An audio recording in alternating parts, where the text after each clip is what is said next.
Welcome to TRB Conversations powered by XCO. I am Brian Morrissey. We're here at the TRB studio at Zuma. I'm joined by Jon Roberts, Chief Innovation Officer at People Inc. People Inc. Thank you for having me. How many names has it had since you joined? I think we're on 4 or 5 at this point. Yeah. Okay. We've been through a list. So I go up and down the main drag here, and I see all of this talk about agentic advertising. There are panel after panel, and I always like to stress test these things with you. Yep. You know more about the details, honestly. I have just my bullshit radar. That's the only thing I bring to the party. That's how you say your deep skepticism. It's a pretty accurate Geiger counter. But tell me how much this is real. I mean, are agents truly going to be buying from other agents anytime in the future? What are these people talking about? I think this year the most fatal decision you could make is to play a drinking game, to drink every time somebody said Agentic, right? And I say that even if what you're drinking is water, I think it would kill you, right? I think just back to back every day. Look, I think we're talking about this at CES. It's a good check-in every 6 months on these new trends. I think at CES everyone was talking about it, but it was very abstract and nobody really knew what it was or what it would be. Yeah. I'd say that by the time we got to Cannes this year, it's less about will it happen and much more like, okay, but what are we actually trying to achieve? Like, is this just AI jazz hands? Or is there something actually there under the hood? Obviously, all the coding tools have made building things much faster. So it's now possible to build things that do things much quicker and better. And I think it comes down to a few things, right? Are you in it for the AI jazz hands? Are you in it for more direct paths, which means like taking back an ad tech tax, right? If you can go more direct.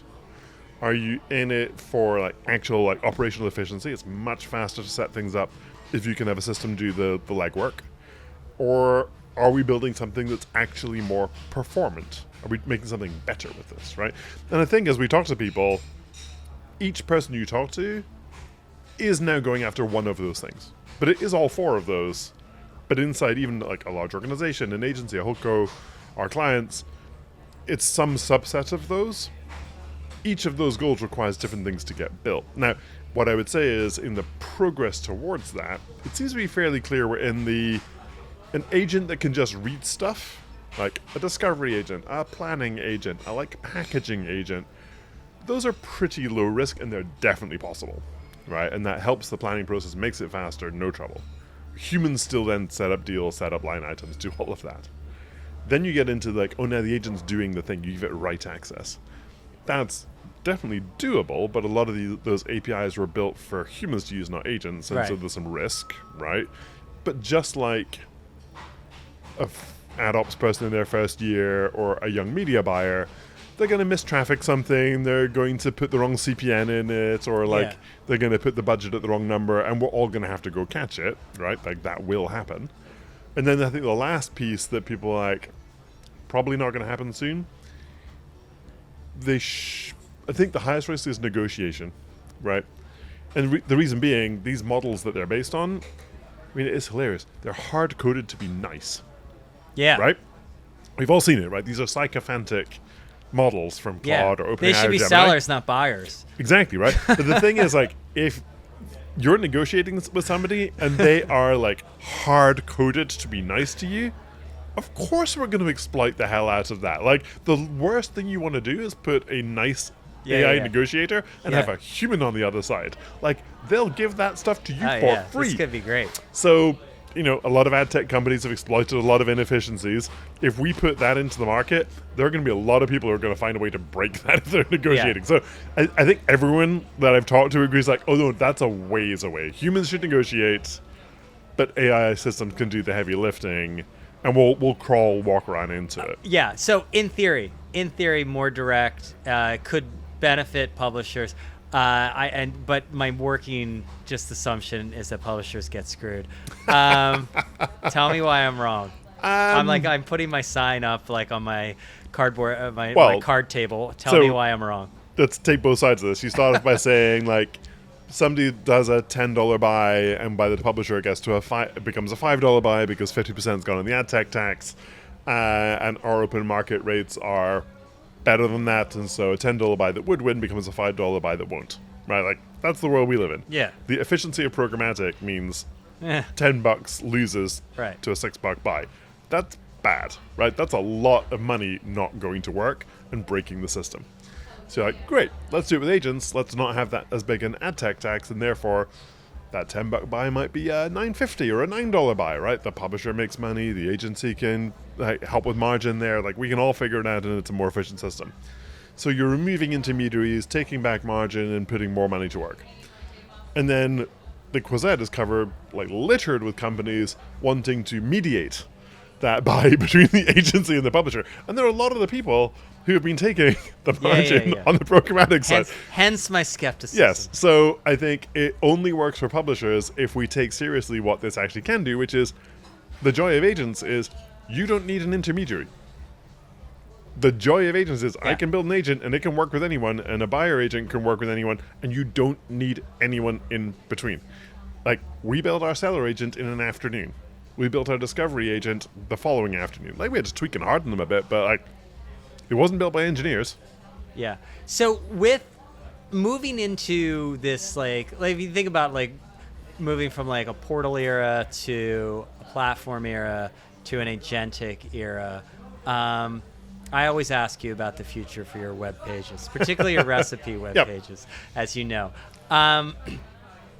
There's so many agents out there, and I assume that there will be tons of agents out there that will be retrieving information on behalf of their owner, colleague. I don't know what we call them.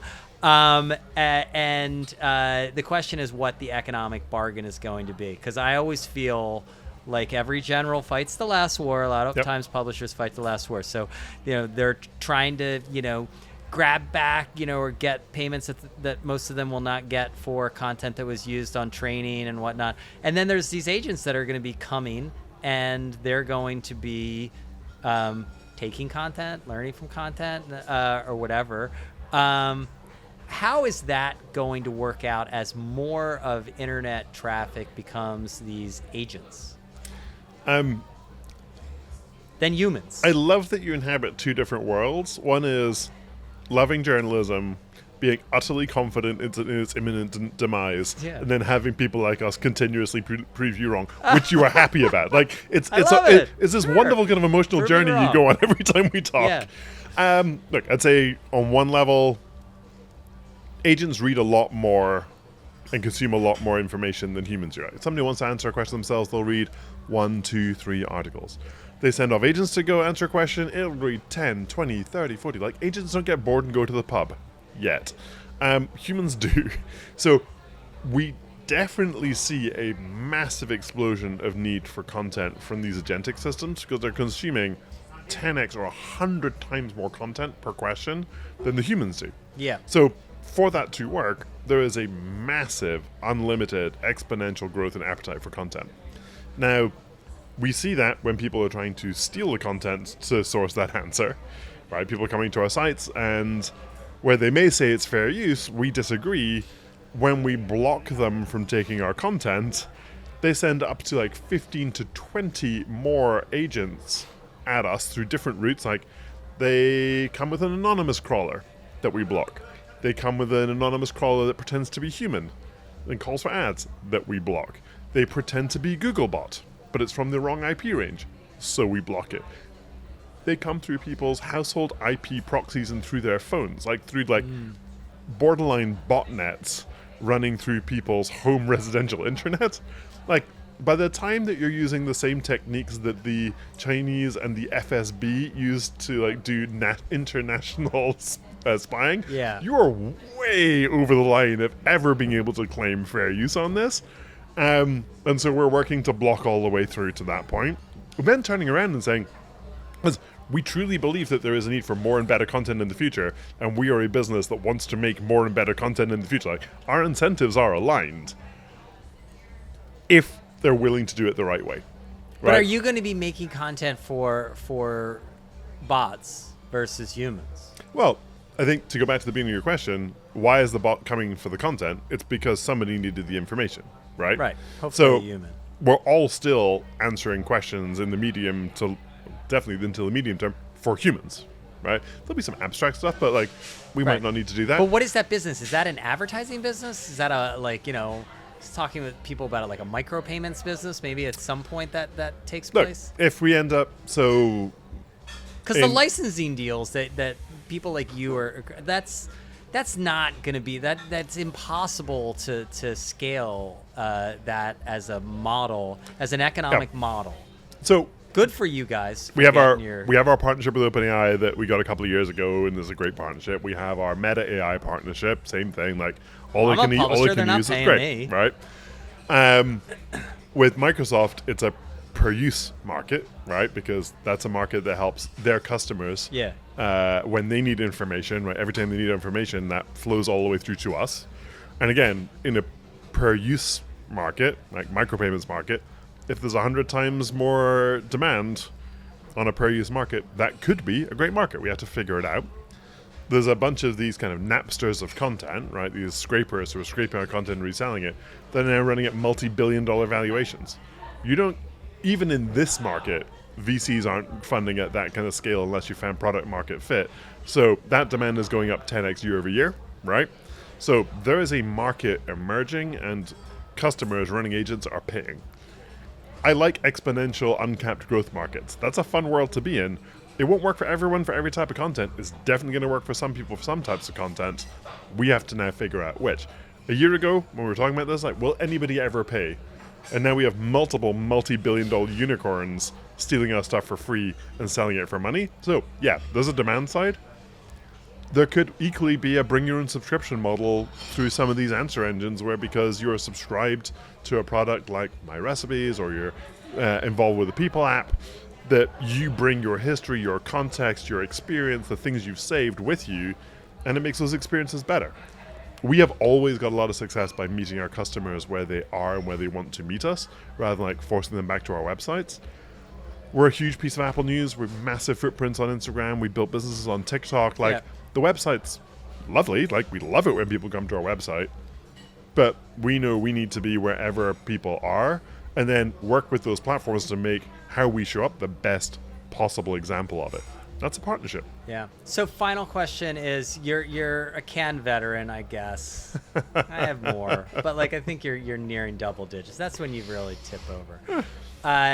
Give me your most quintessential Cannes memory. This will be my 8th year. I think my quintessential Cannes memories all come from the very first years, right? It's we have a big presence here. We have a villa up the hill. Gonna be there tomorrow. Yep. Very nice to see you. Everyone else can come over. It'll be fun to have the recording there. When we started this, we didn't have an 11-bedroom villa. We were in like a highly dodgy Airbnb, like past the Martinez, like deep into the. Okay, yeah. It was one of those. It had a basement room with no windows, with an indoor sauna. Like, it was like hardened against bachelor parties. It's a very strange thing. But like, even then, you walk out in the morning, you go around the corner, you pick up fresh croissants, you come back. It's spectacular. Yeah. And then you walk to the Carlton, and I didn't understand Cannes at all until I went with like Neil and Andrew, our CEO and head of all revenue, who are way more veteran at this than I am.